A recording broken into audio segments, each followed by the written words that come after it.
Torque on an electric dipole in uniform electric field. ठीक है, जैसे मान लो मेरे पास क्या है, कोई इलेक्ट्रिक फील्ड वेक्टर ई है जो कि यूनिफॉर्मली है। ठीक है, और इसमें मैंने एक डाइपोल रखा हुआ है जिसका डाइपोल मोमेंट कितना है।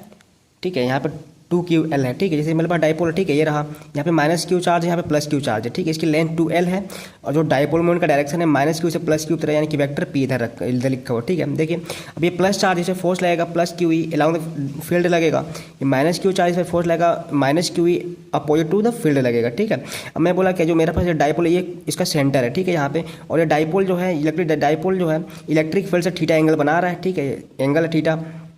देखिए मुझे इस पॉइंट के अकॉर्डिंग का टॉर्क निकालना है। ठीक है, ऐसे तो देखिए क्या निकालेंगे, तो टॉर्क होता क्या है, force into perpendicular distance between the force और इसके बीच का परपेंडिकुलर मुझे डिस्टेंस चाहिए। देखिए अब देखिए ये पॉइंट है मेरा और ये मेरा फोर्स यहाँ लग रहा है, तो पहले इसके निकालेंगे तो क्या होगा, फोर्स ये हो जाएगा। ठीक है, क्यू इंटू, और इसके बीच का परपेंडिकुलर डिस्टेंस कितना होगा, ये एल साइन थीटा।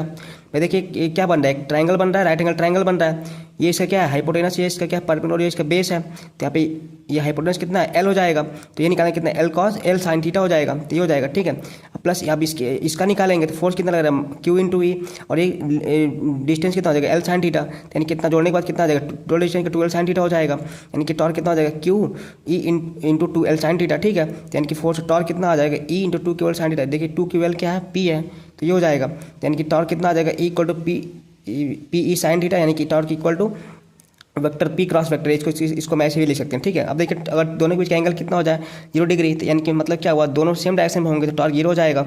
अगर थीटा कितना है 180 डिग्री हो जाए, यानी कि दोनों ई और पी दोनों अपोजिट डायरेक्शन में होते तो टॉर्क तभी 0 हो जाएगा। और अगर दोनों 90 डिग्री पे होंगे तो इनके बीच में जो टॉर्क लगेगा वो मैक्सिमम लगेगा। ठीक है, तो ये क्या हो गया हमारा, अगर किसी इलेक्ट्रिक डाइपोल को यूनिफॉर्म इलेक्ट्रिक फील्ड में रखेंगे तो कितना टॉर्क लगेगा उसके लिए। Thanks for watching.